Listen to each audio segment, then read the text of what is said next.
Maniniwala ka ba na ang pinakapinong buhangin sa mga beach sa Pilipinas? Galing pala sa dumi ng isda? Totoo yan. Ang bida rito ay ang parrotfish, isang makulay na isda na may matigas na bibig na parang ngipin ng loro. Kinakain niya ang koral para makuha ang algae at yung natirang koral, ginagawang buhangin at inilalabas bilang sobrang pino at maputing sand. Isang parrotfish lang, mahigit 100 kilo ng buhangin ang kayang gawin bawat taon. Makikita ang mga ito sa mga reef sa Palawan, Visayas at Mindanao. Kaya huwag kang magtaka kung ang white sand sa ilalim ng paa mo, galing pala sa tiyan ng isda. Astig, di ba? Kalikasan mismo ang gumagawa ng paradise natin. Kaya kung ngayon mo lang ito nalaman, siguro naman deserve ko ang follow at like mo.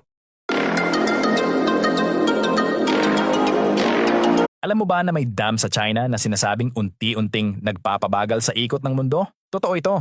Ang Three Gorges Dam ang pinakamalaking hydroelectric dam sa buong mundo. Dahil sa bilyon-bilyong toneladang tubig na naiipon sa likod nito, nagbabago ang balanse ng mundo. Parang gulong na may kargang tubig. Kapag mas mabigat, mas bumabagal ang ikot. Ayon sa mga eksperto, humaba ang isang araw ng 0.06 na mikrosegundo dahil dito. Oo, sobrang liit ng bilang. Pero sa sukat ng siyensya, may epekto pa rin. Isipin mo, kahit maliit na pagbabago. Kaya palang maapektuhan ang pag-ikot ng mundo dahil sa ginawa ng tao.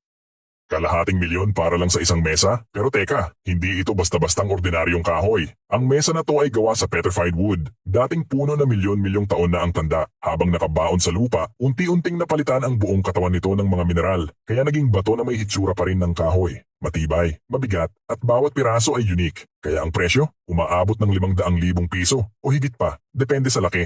Grabe, di ba? Meron palang ganitong klase ng kahoy. Ikaw, papatulan mo ba ang ganitong luho?